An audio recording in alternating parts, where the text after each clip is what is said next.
So this is where the call center, the residential school was. Survivors told us you should check. So this is what we're doing here. We used to cry in hiding. It was hard. It's really important to know the exact story of what happened. It's not a good feeling when you come back here, but I have to do it. So it's the job I have.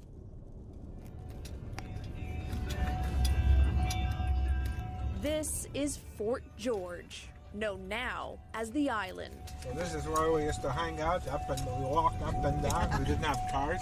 It's where the community used to live when Canada's oldest retailer built this trading post 222 years ago. So this is where Hudson Bay was. That's until the 1980s, when a Hydro-Quebec dam project on La Grande River forced the entire town to move inland, and it was renamed Chisasibi. Fort George actually had two residential schools, one Catholic, the other Anglican. At the Catholic school, students came from 21 different communities across northern Quebec and Ontario. Mary Louise Pachano started in the 1960s. She was 6 years old. We were scared, and there was a lot of fear. She says she still remembers the strict routines at the school and even harsher punishments. They let us go downstairs as punishment and to close the lights and lock the door. Now that room, along with her memories of the school, are being dug up.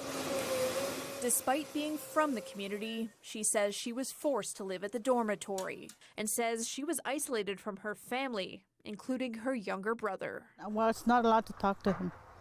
I know he used to cry, but I couldn't give him a hug. It was very hard. Pachano says she wasn't allowed to speak her native Cree, her identity stripped away. They never tell us by our names, just the numbers. I was 25 because I wanted to be Mary Louise.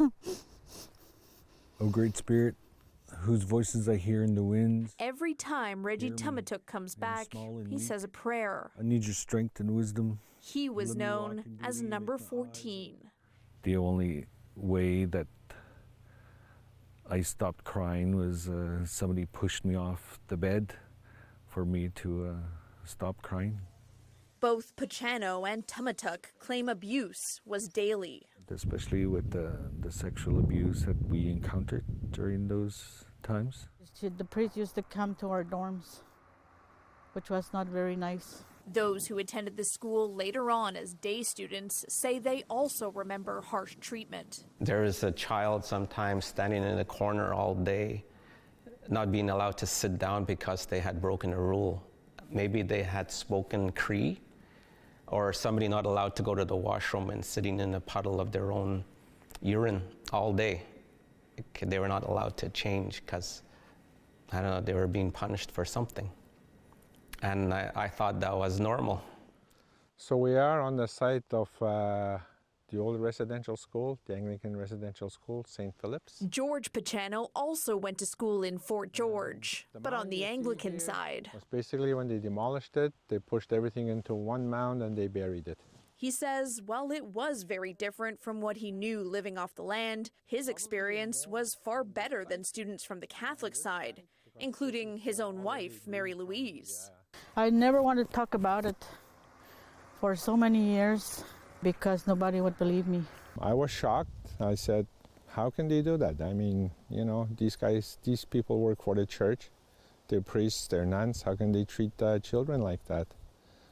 So it was hard to believe at first. It was hard to believe. The stories of abuse also came with unconfirmed rumors of deaths. George is now the head of the committee in charge of the searches.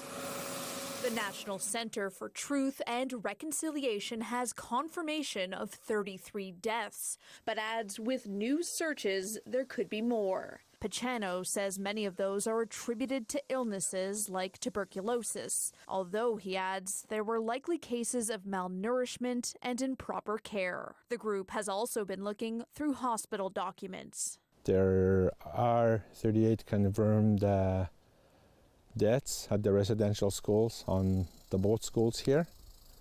Those are on record. Adding, even with these two cemeteries nearby, their exact burial sites are unknown.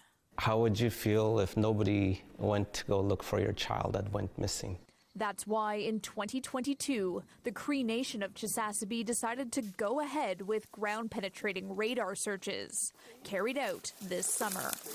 There is a cross that's laid there representing those that never made it home. And having to know where the burial sites are quite important, especially for our traditions. To heal myself, I had to come back here.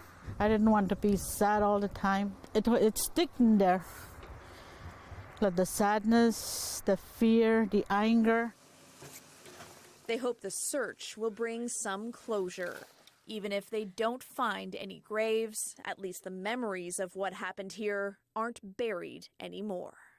Kelly Gregg, CTV News, Cree Nation of Chisasibi.